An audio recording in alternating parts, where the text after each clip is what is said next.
আসসালামু আলাইকুম। মোর্শেদ শোভন স্বাগত জানাচ্ছি এনটিভির দুপুরের খবরে। ক্রাউন সিমেন্ট শিরোনাম দেখছিলেন, এবারে নিয়ে যাচ্ছি পুরো খবরে।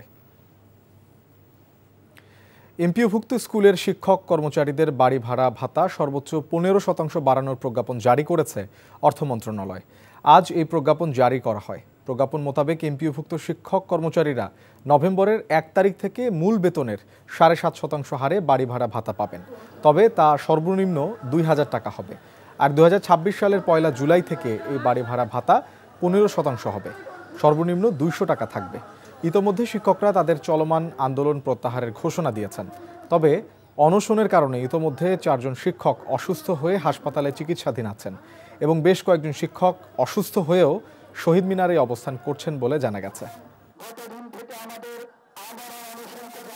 এমপিওভুক্ত শিক্ষকদের বাড়ি ভাড়া ভাতা বাড়িয়ে সরকার যে প্রজ্ঞাপন জারি করেছে তাকে বাস্তবসম্মত বলে মন্তব্য করেছেন শিক্ষা উপদেষ্টা অধ্যাপক CR আবরার।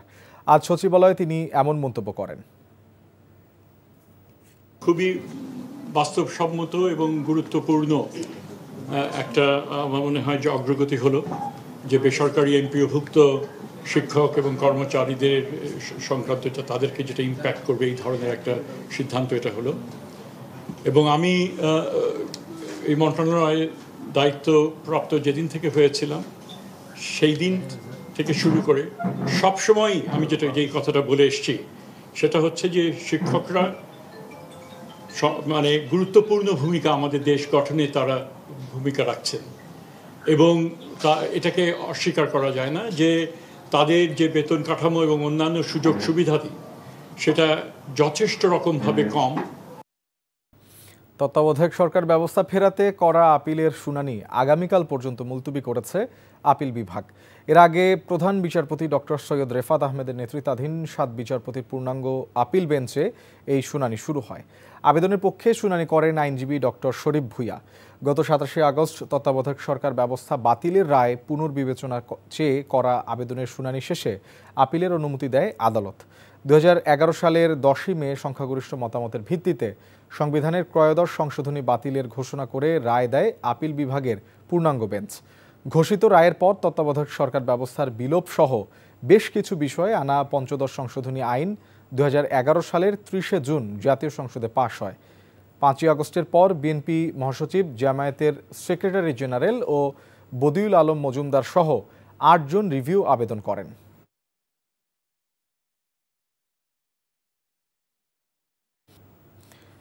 দর্শক, তত্ত্বাবধায়ক সরকারের শুনানির আরও খবর জানাতে এবার আমরা যাচ্ছি সুপ্রিম কোর্টে। সেখানে আছেন স্পেশাল করেসপন্ডেন্ট হাসান জাবেদ।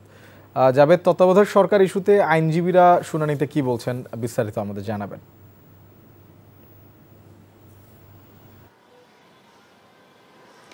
শোভন, তত্ত্বাবধায়ক সরকার ব্যবস্থা ফিরিয়ে আনতে যে রিভিউ করা হয়েছিল, রিভিউর পর এটা আবার আপিল করার সুযোগ দিয়েছিল। আজকে সেই আপিলের শুনানি শুরু হয়েছে। আজকে প্রধান বিচারপতির নেতৃত্বাধীন 7 সদস্যের আপিল বেঞ্চে সুজন সম্পাদক বদিউল আলম মজুমদারের আইনজীবী শরীফ ভূঁইয়া তিনি বক্তব্য রাখেন এবং আজকে শুনানি শেষ হয়েছে, আগামীকাল পর্যন্ত মুলতবি করা হয়েছে। আজকে শুনানিতে তিনি যেটি বলেছেন যে সাংবিধানিক ভুল ব্যাখ্যা দিয়ে তত্ত্বাবধায়ক সরকার ব্যবস্থাটাকে বাতিল করা হয়েছিল এবং তখন বলা হয়েছিল যে তত্ত্বাবধায়ক সরকার ব্যবস্থাটা ত্রয়োদশ সংশোধনের মাধ্যমে যে ফিরিয়ে আনা হয়েছিল বা সংযোজন করা হয়েছিল সেটা সংবিধানের সাথে সাংঘর্ষিক। অর্থাৎ সংবিধানে নির্বাচিত সরকারের অধীনে নির্বাচন হতে হবে, এইসব বলেই কিন্তু সেটা বাতিল করা হয়েছিল। কিন্তু তিনি বলেছেন যে পরবর্তীতে কি দেখা গেল, তত্ত্বাবধায়ক সরকার ব্যবস্থাটাকে পঞ্চদশ সংশোধনের মাধ্যমে বাতিল করা হলো। পরবর্তী নির্বাচনগুলি কি হলো? নির্বাচনগুলি কোনো অবাধ হয়নি, সুষ্ঠু হয়নি, নিরপেক্ষ হয়নি, সকলের অংশগ্রহণও হয়নি এবং গণতান্ত্রিক ব্যবস্থা কিন্তু নষ্ট হয়েছে। যার ফলশ্রুতিতে এই যে 5 আগস্ট হয়েছে, গণ অভ্যুত্থান হয়েছে, ফেসিবাদের জন্ম হয়েছে, তার ভাষায়, আইনজীবীর ভাষায় এগুলি হতো না যদি তত্ত্বাবধায়ক সরকার ব্যবস্থাটা থাকতো। কাজেই তত্ত্বাবধায়ক সরকার ব্যবস্থাটা ফিরিয়ে আনতে হবে অবাধ, সুষ্ঠু, নিরপেক্ষ নির্বাচনের জন্য, মানুষের অধিকার ফিরিয়ে আনার জন্য, গণতন্ত্র প্রতিষ্ঠা করার জন্য। এইভাবে কিন্তু তিনি তার ব্যাখ্যা দিয়েছেন এবং আইনি ব্যাখ্যা দিয়েছেন।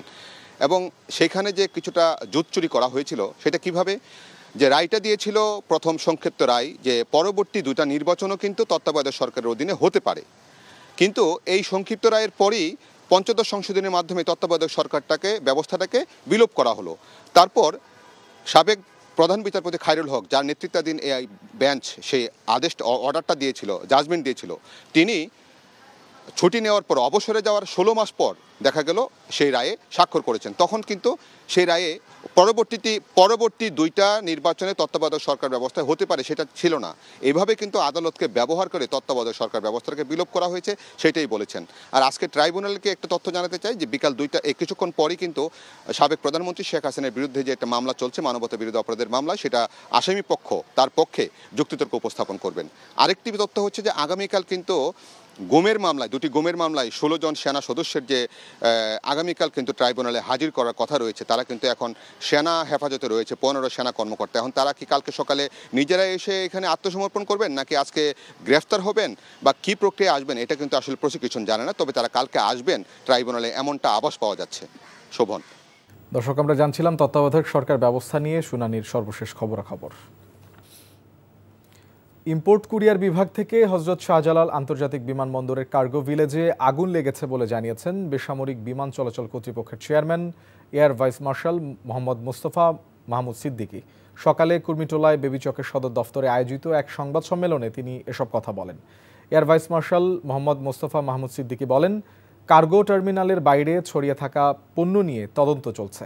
তিনি জানান, 21 দিনের মধ্যে আমদানি পণ্য খালাসের দায়িত্ব বিমান বাংলাদেশ এয়ারলাইন্সের, C&F এজেন্ট ও কাস্টমসের। বেবিচক চেয়ারম্যান আরও বলেন, নতুন কার্গো টার্মিনালের ঠিকাদারের সঙ্গে হাজার কোটি টাকার আর্থিক জটিলতা থাকায় সেটি এখনও চালু করা যায়নি, ফলে অ্যাডহক ভিত্তিতে অপারেশন চালাতে হচ্ছে।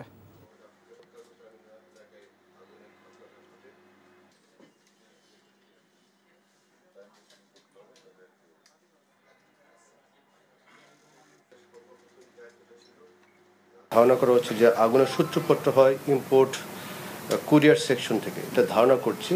বিষয়টা তদন্তাধীন, অনেকগুলো তদন্ত কমিটি হয়েছে, ইনশাল্লাহ ওনারা আসল ঘটনাটা বের করবেন। কার্গো অপারেশন যে আছে, আমরা এখন পর্যন্ত একদিনের জন্য বন্ধ করিনি। এখন আপাতত 9 নম্বর গেট দিয়ে কার্গোগুলো ক্লিয়ার হচ্ছে, কিছু টেম্পোরারি শেড করার প্ল্যান রয়েছে এবং ভবিষ্যতে কত দ্রুত করা যায় সেই কাজটা আমরা চালু রেখেছি। সরকার গঠন করতে পারলে 18 মাসে 1 কোটি নতুন চাকরির সুযোগ তৈরি হবে বলে জানিয়েছেন বিএনপির স্থায়ী কমিটির সদস্য আমির খসরু মাহমুদ চৌধুরী। গবেষণা সংস্থা পলিসি রিসার্চ ইনস্টিটিউট PRI আয়োজিত এক আলোচনা অনুষ্ঠানে তিনি একথা জানান। রাজধানীর গুলশানের একটি হোটেলে কেন্দ্রীয় ব্যাংকের স্বায়ত্তশাসন নিয়ে আলোচনায় অর্থনীতিবিদ, ব্যবসায়ী নেতারা যোগ দেন। বাংলাদেশের অর্থনৈতিক শৃঙ্খলা ধরে রাখতে হলে বাংলাদেশ ব্যাংকের স্বাধীনতা নিশ্চিত করার উপর গুরুত্ব আরোপ করেন বক্তারা। বাংলাদেশের অর্থনীতির যতগুলো সংস্কার হয়েছে তার বেশিরভাগই বিএনপি করেছে বলেও জানান বিএনপির স্থায়ী কমিটির সদস্য। বিগত সরকারের এত লুটপাটের মধ্যেও যে ব্যাংকগুলো এখনও টিকে আছে সেটি অবাক বিষয় বলেও উল্লেখ করেন তিনি। গভর্নমেন্টের টাকা তো প্রথমে যেতে হবে ওয়েলফেয়ার অফ দ্য সিটিজেন, সোজা কথা। আপনাকে ওয়েলফেয়ার, সিটিজেন্স ওয়েলফেয়ার এনশিওর করতে হবে, আপনাকে এডুকেশন সাস্টেইন করতে হবে, আপনাকে হেলথ কেয়ার সাস্টেইন করতে হবে। সো উই হ্যাভ প্ল্যান, অনেকে বলতেছে we have plan to invest up to 5% of GDP। আমরা বলছি আমরা 1 কোটি জব ক্রিয়েট করবো 18 মাসে। We have worked it out. Again আপনি কি এটা অ্যাম্বিশাস হচ্ছেন না? Of course we are ambitious. Kali Puja উপলক্ষে ভারতের সরকারি ছুটি থাকায় আজ বেনাপোল ও সোনা মসজিদ স্থলবন্দর দিয়ে দুই দেশের আমদানি রপ্তানি বাণিজ্য বন্ধ রয়েছে। ভারতের পেট্রাপোল বন্দর ক্লিয়ারিং এজেন্ট স্টাফ ওয়েলফেয়ার অ্যাসোসিয়েশনের সাধারণ সম্পাদক কার্তিক চক্রবর্তী জানায়, দীপাবলি উপলক্ষে আজ পেট্রাপোল বন্দরে সব ধরনের আমদানি রপ্তানি কার্যক্রম বন্ধ রয়েছে। তবে কাস্টমস হাউস ও পাসপোর্টধারী যাত্রীদের যাতায়াত অন্যান্য দিনের মতোই স্বাভাবিক রয়েছে।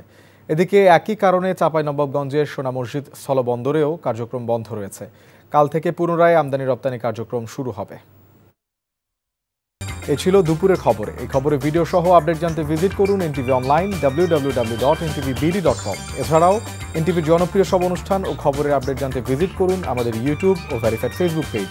5টায় দেশের খবর দেখার আমন্ত্রণ রইল। ধন্যবাদ সবাইকে।